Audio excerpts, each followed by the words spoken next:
Hi, my name is Giselle, and today I'm going to talk about the simple past. The simple past is used to describe an action that occurred I was complete in the past. For example, my father died last year, or he lived in Mexico in 1829. The simple past is always used to refer to when something happened, so it's associated with certain temporary expression that indicate frequency, often, sometime, always. For example, I sometimes walk home at lunchtime, or I often brought my lunch to school. A certain time, last week, yesterday, 6 weeks ago. For example, she finished her work at 7 o'clock, or I went to the theater last night. An indeterminate time, the other day, a long time ago. For example, she played the piano when she was a child. The term ago is useful for expressing temporal distance in the past. Is placed after the period of time in question, a week ago, 3 years ago, a minute ago. The verbs in English are usually divided into two groups, irregular and irregular. The regular verbs are not difficult because their simple past is formed by adding ed to the verb specific of the person used first, second, or third, or is who excuse the action in singular or plural. However, irregular verbs are different. If you want to use them correctly, you will have to learn by heart. To ask questions in the past simple, you have to use the word dig. You have to put the word dig at the beginning of the sentence. If there is another word like what, where, why, when, put did behind. Remember that you should not add ed to the verb or use the past tenses of the verb. For example, did you work at home yesterday, or did you buy a new car last week? The four negative sentences we must add the adverb not after the word did. For example, I did not work at home yesterday, or I did not buy a new car last week. Or you can use the contraction didn't. I didn't buy a new car last week, or they didn't study English at school. This is how the simple past is formed in English for regular verbs ending in the vowel e at d. For example, hate, base form, hate, simple past. Hope, base form, hope, simple past. For the very few English verbs that in a vowel other than e at ed. Exception: the verbs do and go are irregular. For regular verbs that end in a vowel plus y at ed. For example, play, base form, and played, simple past. Enjoy, base form, and enjoyed, simple past. Exception: the verbs say and buy are irregular. For regular verbs that end in a consonant plus y, change the y to I and add ed. For example, base form, cried, simple past, cried. Exception: the verb fly is irregular. For regular verbs ending in a consonant plus vowel plus consonant, double the final consonant before adding ed. Hello, I'm Catherine, and today I'm going to talk about the superlatives and comparatives. How to use comparatives and superlatives. We used comparatives to compare two things or two people. For example, she's taller than her husband.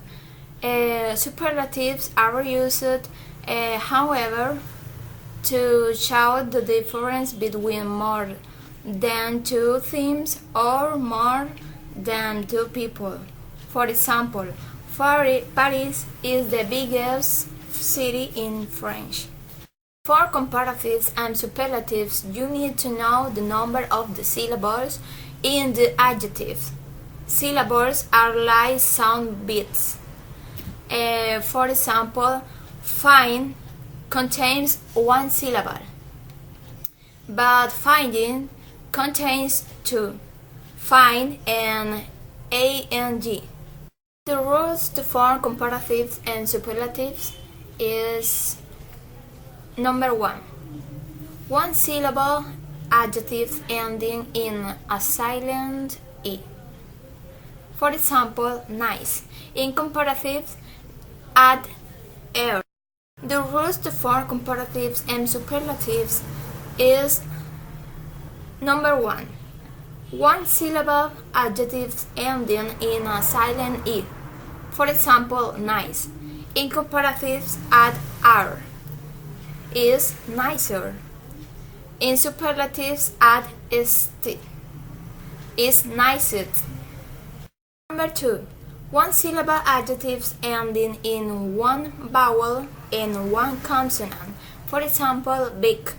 In comparatives, the consonant is double and er is added. Big in comparative is bigger. In superlatives, the consonant is double and is added. Big in superlative is biggest. Number 3. One syllable adjectives ending in more than one consonant or more than a vowel. For example, high, cheap is soft and soft. Number 3. One syllable adjectives ending in more than one consonant or more than a vowel. For example, high, cheap, soft. In comparatives, er is added. In comparative, high is higher, cheap is cheaper, and soft is softer. In superlative, is added. High is highest, cheap is cheapest, and soft is softest. Number 4. A two-syllable adjective ending in y. For example, happy. In comparatives, y becomes I and er is added. Happy in comparative is happier. In superlatives, y becomes I and is added. Happy is happiest. Number 5. Two-syllable or more adjectives without y at the end. For example, exciting. In comparative, the structure is more plus the adjective plus than. For example, more exciting than. In superlative, the structure is more plus the adjective plus than. For example, the most exciting. Examples: the Nile River is longer and more famous than the Thames. Other example is Everest is the highest mountain in the world. Other is this is one of the most exciting films I have ever seen. Regular comparative and superlative. Adjective bad in comparative is worse and in superlative is worst. Far, distance in comparative is farther, in superlative is farthest. Far is in comparatives farther, In superlatives, for tests. Good in comparative is better, in superlative is best.